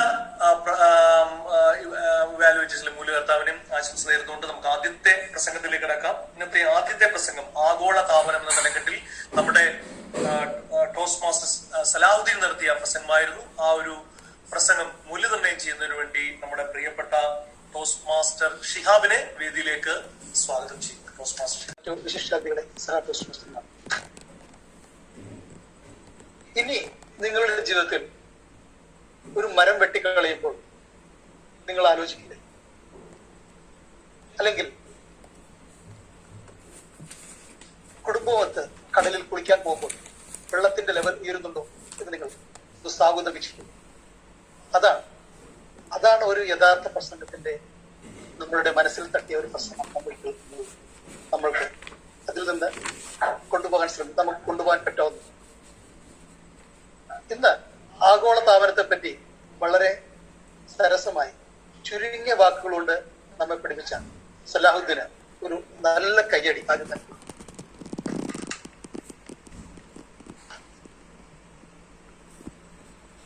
വെൽ സ്ട്രക്ചേർഡ് പ്രസംഗമായിരുന്നു സലാഹുദ്ദീൻ. അധികം ആരും എടുക്കാത്തൊരു സബ്ജക്റ്റ് ആയിരുന്നു. അദ്ദേഹം അത് തികച്ചും ഭംഗിയായി തന്നെ നിർവഹിച്ചു. അദ്ദേഹത്തിന്റെ നല്ല വ്യക്തമായ അവതരണമായിരുന്നു. അദ്ദേഹത്തിന്റെ അവതരണത്തെ ക്ലാരിറ്റി വളരെ നല്ലായിരുന്നു. വോക്കൽ വെറൈറ്റി അധികം ഉപയോഗിച്ചില്ലെങ്കിലും നന്നായിരുന്നു. ഐ കോണ്ടാക്ട് അദ്ദേഹം ഉപയോഗിച്ചു, ഒരു പരിധിവരെ ഉപയോഗിച്ചിട്ടുണ്ട്. ഗസ്റ്റേഴ്സ് അദ്ദേഹം അധികം ഉപയോഗിച്ച് കണ്ടില്ല. ഓഡിയൻസ് അവയർനെസ് വളരെ നന്നായി അദ്ദേഹം ഉപയോഗിച്ചു. കംഫർട്ട് ലെവൽ നന്നായിരുന്നു. സബ്ജക്ട് ഇൻട്രസ്റ്റ് വളരെ നന്നായിരുന്നു. ടോപ്പിക് ഞാൻ ആദ്യം പറഞ്ഞ പോലെ അധികം ആരും എടുക്കാത്തൊരു ടോപ്പിക്കായിരുന്നു. അദ്ദേഹം വളരെ നന്നായി എടുത്ത് ഉപയോഗിച്ചു. ഓഡിയൻസുമായി കണക്ട് ചെയ്യാൻ ശ്രമിച്ചു. പക്ഷെ എല്ലാ പ്രസംഗത്തിനും നമ്മൾ ഇപ്പോഴും പറയുന്ന പോലെ കുറച്ചുകൂടി അദ്ദേഹത്തിന് വീണ്ടും അതെങ്ങനെ കുറച്ചുകൂടെ നല്ലതായി ഉപയോഗിക്കാൻ കരുതുന്നു. അതിന് കുറച്ചുകൂടെ തയ്യാറെടുപ്പ് നടത്താൻ പറ്റും. സ്പീക്കർ ഷാനിദ്, ടീം വർക്ക് എന്ന് പറയുന്നത് ഡ്രീം വർക്ക് എന്നാണ് നമ്മൾ പറയാറുള്ളത്. ടീമായി ഒത്തുചേർന്നാൽ നമുക്ക് സാധിക്കാത്തതൊന്നുമില്ല. വളരെ ഭംഗിയായി തന്റെ അനുഭവം, സംഘടനാ പാഠകത്തിന്റെ അനുഭവങ്ങൾ അദ്ദേഹം സ്വായത്തമാക്കിയത് എങ്ങനെ, അതിലേക്ക് എത്തിച്ചേർന്നത് എങ്ങനെ എന്ന് നമുക്ക് വിശദമായി അദ്ദേഹത്തിന്റെ അനുഭവങ്ങളിലൂടെ അദ്ദേഹം നമുക്ക് പറഞ്ഞു തന്നിട്ടുണ്ടായിരുന്നു. വളരെ നന്നായി ഷാനിദ്. തന്റെ പ്രസംഗത്തിന്റെ ഉദ്ദേശ ലക്ഷ്യം തന്നെ വളരെ ലളിതമായ ഒരു ഉദ്ദേശ ലക്ഷ്യം മാത്രമേ ഈ പ്രസംഗത്തിനുള്ളൂ. എന്നാൽ തന്റെ കൊച്ചു കൊച്ചു അനുഭവങ്ങൾ നമ്മളോട് കൂടി പങ്കുവെക്കുക എന്നുള്ള ഒരു ലളിതമായ ഒരു ഉദ്ദേശ ലക്ഷ്യം മാത്രമേ ഈ പ്രൊജക്ടിനുള്ളൂ. അതിനോട് തികച്ചും നീതി പുലർത്തുവാൻ ടോസ്റ്റ് മാസ്റ്റർ ഷാനിദിന് സാധിച്ചിട്ടുണ്ട്. പ്രസംഗത്തിന്റെ ഘടനയിൽ അദ്ദേഹം ആദ്യം തന്നെ ഒരു റീക്യാപ്പ് തുടങ്ങിയത്, ഒരു പുനർ അവലോകനം. അത് വളരെ നന്നായി. എന്തെന്ന് വെച്ചാൽ സെനിത് ക്ലബ് എന്തെന്നും ഗേവൽസ് ക്ലബ് എന്തെന്നും എന്താണ് കുറച്ചു കാലങ്ങൾക്ക് മുമ്പ് നടന്നത് എന്നും പലർക്കും അറിയില്ലായിരുന്നു. അത് വളരെ നല്ലൊരു അറ്റംപ്റ്റ് ആയിരുന്നു ഷാനിദിന്റെ പക്കൽ നിന്നും. സെനിത് ക്ലബ് എന്താണ്, അവിടെ നടന്നത് എന്താണ്, എങ്ങനെയാണ് ആ ഒരു കോntest ഓർഗനൈസ് ചെയ്തതെന്നും വളരെ വിശദമായി തന്നെ പുതിയ പ്രേക്ഷകർക്കടക്കം മനസ്സിലാകുന്ന വിധം അദ്ദേഹം നമുക്ക് പറഞ്ഞു തരികയുണ്ടായി. വളരെ നന്നായി ടോസ്റ്റ് മാസ്റ്റർ ഷാനിദ്. പിന്നെ അതിൽ നിന്നും അദ്ദേഹം സ്വായത്തമാക്കിയ അനുഭവങ്ങളാണ് ഏറ്റവും വലിയ നമ്മുടെ പരിചയ സമ്പത്ത് എന്ന് പറയുന്നത്. അദ്ദേഹം അത് നമുക്ക് വിശദീകരിച്ചു തന്നു. സുതാര്യതയെ കുറിച്ച് അദ്ദേഹം വളരെ വിശദമായി വളരെ പ്രാധാന്യത്തോടു കൂടി പറഞ്ഞു. കുട്ടികളെ എങ്ങനെ കൈകാര്യം ചെയ്യാം എന്നും അദ്ദേഹം വളരെ ഭംഗിയായി നമുക്ക് പറഞ്ഞു തന്നു. വിദ്യാർത്ഥികളെ എല്ലാവർക്കും ഒരിക്കൽ കൂടി നമസ്കാരം. പിന്നെ നല്ല വാക്കുകൾ കുറച്ചൊക്കെ കേട്ടിട്ടുണ്ടെങ്കിലും പിന്നെ താങ്ങായി വന്ന ഒരുപാട് വാക്കുകള് ഞങ്ങൾ കേട്ടാല് ചിലപ്പോ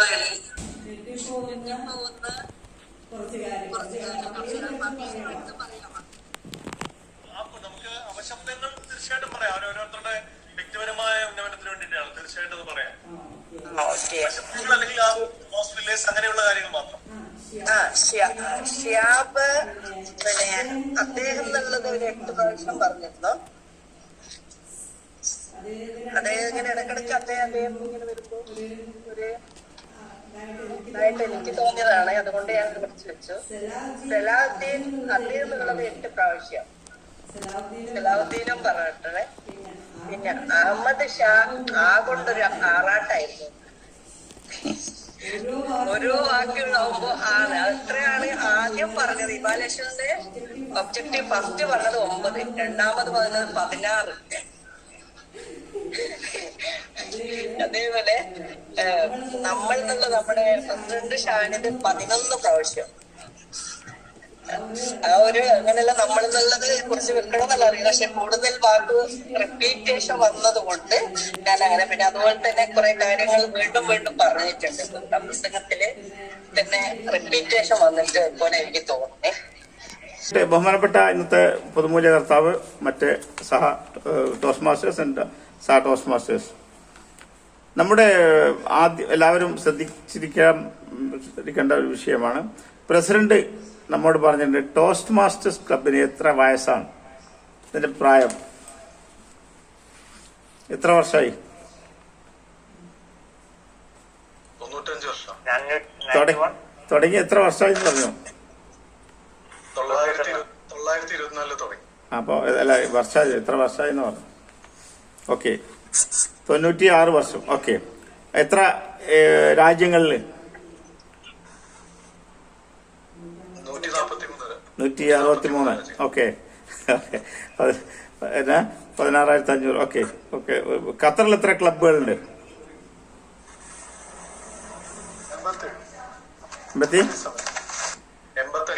87. Yes, correct. ഓക്കെ, നമ്മുടെ TMOD പിന്നെ സിനിമയിൽ ഏറ്റവും ഇഷ്ടപ്പെട്ട രംഗം ഏതായിരുന്നു? ദ ഗ്രേറ്റ് കിച്ചണില്, അടുക്കള പാചകം. പാചകത്തില് എന്താണ് അവരെ ഉദ്ദേശിക്കുന്നത്? ആരെ സന്തോഷിപ്പിക്കാനുള്ള?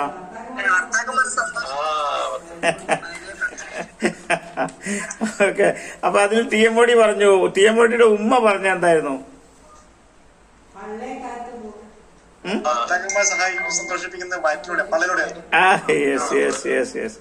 ഓക്കെ, TM സലാഹുദ്ദീൻ ആഗോളതാപനത്തെ പറ്റി പറഞ്ഞതിന്റെ പ്രത്യാഘാതം 3 കാര്യങ്ങൾ പറഞ്ഞിട്ടുണ്ട്. 3 കാര്യങ്ങൾ, പ്രധാനപ്പെട്ട 3 കാര്യങ്ങൾ. പ്രത്യാഘാതം എന്താണ്? വെള്ളം കൂടും. ഒന്ന് അല്ല, എന്താണ് പ്രധാനപ്പെട്ട ഒന്ന്? അതിന്റെ അടയാളങ്ങൾ പറഞ്ഞേ. Climate change. Yes, climate change. പിന്നെ അതിന്റെ എത്ര സെന്റിമീറ്റർ വർദ്ധിച്ച് പറഞ്ഞു? ഓക്കെ, പിന്നെ വേറൊരു സംഗതി പറഞ്ഞു. എന്താണ്? യെസ്, ഭക്ഷണം തികയാതെ വരുമ്പോൾ. Okay okay, okay, correct. Ilyas ഭായി പറഞ്ഞതോ ഡോണറ്റിനെ കുറിച്ച് പറഞ്ഞത് എന്താണ്? യെസ്, അതിന്റെ ആ പാശ്ചാത്യ ഭക്ഷണം. Yes, okay okay okay. ഇനിയിപ്പം സമയം വഴി എന്ന് പറഞ്ഞുകൊണ്ട് ഇനിയും കൂടുതലുണ്ട്. തിരിച്ചിന്നത്തെ പൊതുമൂല്യ കർത്താവിലെ ഇനി 2 കൂടി ബാക്കിയുണ്ടായിരുന്നു. ക്രിയാത്മകമായി പ്രതികരിക്കുകയും ചെയ്തു. നന്ദി എല്ലാവർക്കും. നമുക്ക് വളരെ പെട്ടെന്ന് തന്നെ അടുത്ത ഭാഗത്തിലേക്ക് മുന്നോട്ട് കൊണ്ടുവന്ന് അതിനനുസരിച്ച് ഈ യോഗത്തിലെ നടപടികളെയും പ്രസംഗങ്ങളെയും വിലയിരുത്തലുകളെയും തൽക്ഷണ പ്രസംഗങ്ങളെയും ഒക്കെ തന്നെ അതിന്റെ ഒരു കാഴ്ചപ്പാടിലൂടെ കണ്ടുകൊണ്ട് അവതരിപ്പിക്കുവാൻ കഴിഞ്ഞു. ടോസ്റ്റ് മാസ്റ്റർ പറയുന്നുണ്ട്. തീർച്ചയായിട്ടും നല്ലൊരു കൈയടി അദ്ദേഹം. പിന്നീട് നമ്മുടെ ടോസ്റ്റ് മാസ്റ്റർ നമ്മുടെ പ്രസംഗകർ വളരെ ആദ്യം പ്രസംഗിച്ച സലാഹുദ്ദീൻ തീർച്ചയായും ആഗോള താപനത്തെ കുറിച്ചുള്ള ഒരു താക്കീതാണ് നമുക്ക് നൽകുന്നത്. നമുക്ക് ഓരോരുത്തർക്കും അറിഞ്ഞിരിക്കേണ്ട സന്ദേശമായിരുന്നു അദ്ദേഹം പറഞ്ഞത്. രണ്ടാമതായി നമ്മുടെ പ്രസിഡന്റ് ഒരു ഹൈ പെർഫോമൻസ് എങ്ങനെ ഒരു വേദി അല്ലെങ്കിൽ ഒരു സംഘാടകത്വം, അദ്ദേഹത്തിന്റെ മികച്ച സംഘാടകത്വം എങ്ങനെ അത് അവതരിപ്പിക്കാനോ അതിന്റെ അനുഭവങ്ങൾ നമുക്ക് പങ്കുവയ്ക്കുകയുണ്ടായി. രണ്ടുപേരും വളരെ മികച്ച രീതിയിൽ നമുക്ക് പ്രസംഗം നമുക്കായി അവതരിപ്പിച്ചു. പിന്നീട് വന്നത് നമ്മുടെ പ്രിയപ്പെട്ട ടോസ്റ്റ് മാസ്റ്റർ ഷാനിദായിരുന്നു. ചായക്കട കിച്ചന്റെ മറ്റൊരു വകഭേദവുമായി വന്ന അതും അങ്ങനെ ക്രിയാത്മകമായ രീതിയിൽ നമ്മളിലേക്ക് ഓരോ കാര്യങ്ങൾ എത്തിക്കുക. സാധാരണത്തിൽ അവരുമായി ക്രിയാത്മകമായി എങ്ങനെ ചിന്തിക്കാൻ കഴിയും എന്നുള്ളതാണ് രണ്ടുപേരും നമുക്ക് കാട്ടിത്തുന്നത്. തീർച്ചയായിട്ടും അതിന് രണ്ടുപേരും അഭിനന്ദനം അറിയിക്കുന്നു. തീർച്ചയായിട്ടും ഷാനിദ് നമുക്ക് നല്ലൊരു കൈയ്യടിക്കാം.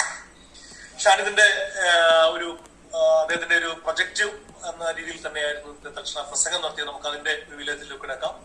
അതിന്റെ പ്രധാനപ്പെട്ട ഉദ്ദേശം എന്ന് പറയുന്നത് ആക്റ്റീവ് ലിസണിംഗ് സ്കിൽ. നമ്മൾ പറയുന്നത് എങ്ങനെ എത്രമാത്രം ശ്രദ്ധിക്കുന്നു ലഘു പ്രസംഗങ്ങളിലേക്ക്, അല്ലെങ്കിൽ ആ ഒരു വിഭാഗം അത് എത്ര കൃത്യതയോടുകൂടി നിരീക്ഷിക്കുന്നു എന്നുള്ളതാണ് ഈ ഒരു പദ്ധതിയുടെ ലക്ഷ്യം. തീർച്ചയായിട്ടും അദ്ദേഹം കൃത്യമായി ഓരോ 5 പ്രഭാഷണങ്ങളും പ്രസംഗങ്ങളും കൃത്യമായി അദ്ദേഹം നിരീക്ഷിച്ചു. അതിനുശേഷം അതിനെപ്പറ്റി 1-2 വാചകങ്ങളിൽ തന്റെ ഒരു അഭിപ്രായം കൂടി രേഖപ്പെടുത്തുകയുണ്ടായി. തീർച്ചയായും നിരീക്ഷയെങ്കിൽ മാത്രമേ അത് അടുത്തറിയുക, ആ പ്രസംഗത്തേക്കാൾ അടുത്തറിയെങ്കിൽ മാത്രമേ അങ്ങനെയുള്ള അഭിപ്രായ പ്രകടനം നടത്തുവാൻ സാധിക്കുകയുള്ളൂ. അതുപോലെ തന്നെ ഈ പദ്ധതിയായിട്ടും ഒരു ഔപചാരികമായ ടേബിൾ ടോപ്പിക് അല്ലെങ്കിൽ തൽക്ഷണ പ്രസംഗത്തിന്റെ എല്ലാ നിയമാവലികളോടുകൂടി അദ്ദേഹം അത് നടത്തുകയും ചെയ്തു. വളരെ നന്നായി അദ്ദേഹം ഈ പ്രൊജക്ട് കംപ്ലീറ്റ് ചെയ്തു എന്ന് തന്നെ പറയാം. അഭിനന്ദനങ്ങൾ ടോസ്റ്റ് മാസ്റ്റർ ഷാനിദ്. അതുപോലെ അദ്ദേഹത്തിന്റെ മറ്റൊരു വിജയം കൊണ്ടുവന്ന വിഭവങ്ങളാണ്. ആരെയും എടുക്കുവാൻ ആകർഷിക്കുന്ന, എല്ലാവരെയും രുചിയുടെ ആറാട്ട് നടത്തുന്ന കൊച്ചു ലഘു വിഭവങ്ങളുമായിട്ടായിരുന്നു അദ്ദേഹം വന്നത്. തീർച്ചയായിട്ടും വളരെ രുചികരമായിരുന്നു. അത് രുചിച്ചവരും അത് അവതരിപ്പിച്ചവരും വളരെ മനോഹരമായി ആ വിഭാഗം കൈകാര്യം ചെയ്തു. നന്ദി എല്ലാ തൽക്ഷണ പ്രസംഗകർക്കും.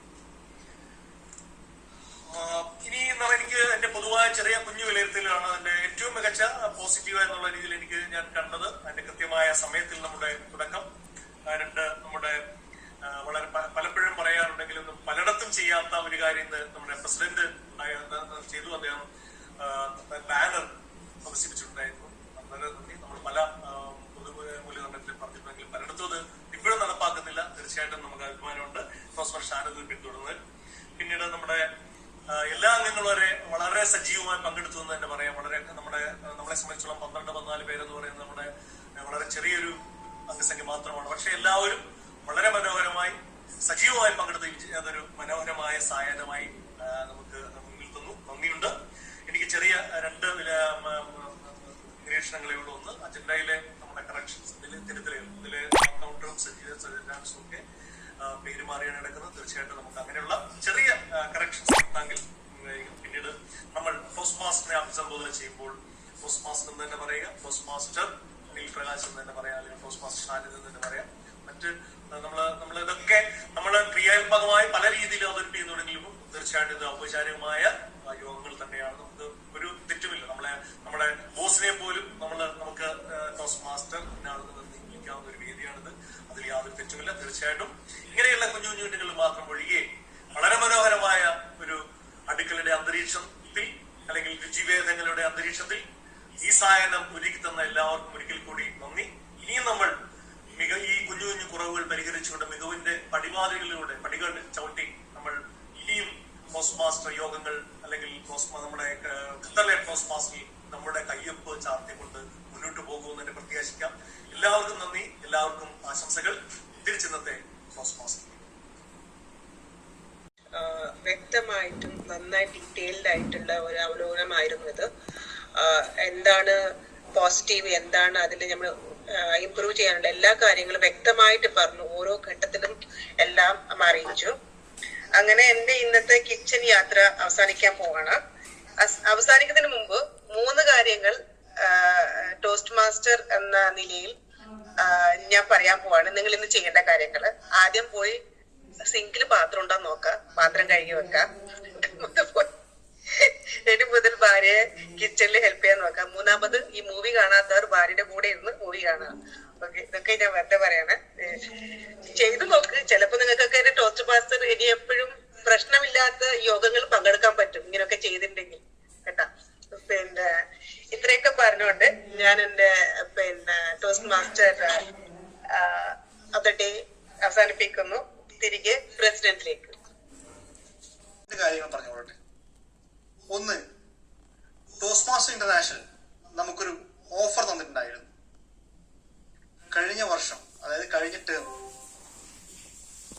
മെമ്പർഷിപ്പ് റിന്യൂ ചെയ്ത എല്ലാവർക്കും ഒരു പാത്വേ ഫ്രീ ആയിട്ട് എടുക്കാം. ഒരു പാത്വേസിന് ഒരു എടുക്കാമെന്നുള്ളത്. അതിന്റെ ലാസ്റ്റ് ഡേറ്റ് മാർച്ച് 31 ആണ്. അതുകൊണ്ട് ദയവായി ആ ഫ്രീ പാത്ത് അഭ്യർത്ഥിക്കുന്നു. കാരണം അത് നമുക്ക് ടോസ്റ്റ് മാസ്റ്റർ ഇന്റർനാഷണൽ തരുന്ന ഒരു ഗിഫ്റ്റാണ്. അത് എല്ലാവരും ഉപയോഗപ്പെടുത്തണമെന്ന് അഭ്യർത്ഥിക്കുന്നു.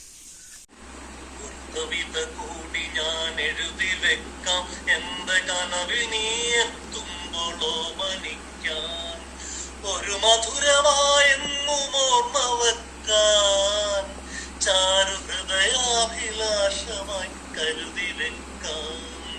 ഒരു കവിത കൂടി ഞാൻ എഴുതി വെക്കാം, എന്റെ കനവിൽ നീ എത്തുമ്പോൾ ഓമനിക്കാൻ, ഒരു മധുരമായെന്നും ഓർമ്മ വെക്കാം, ചാരുഹൃദയാഭിലാഷമായി കരുതി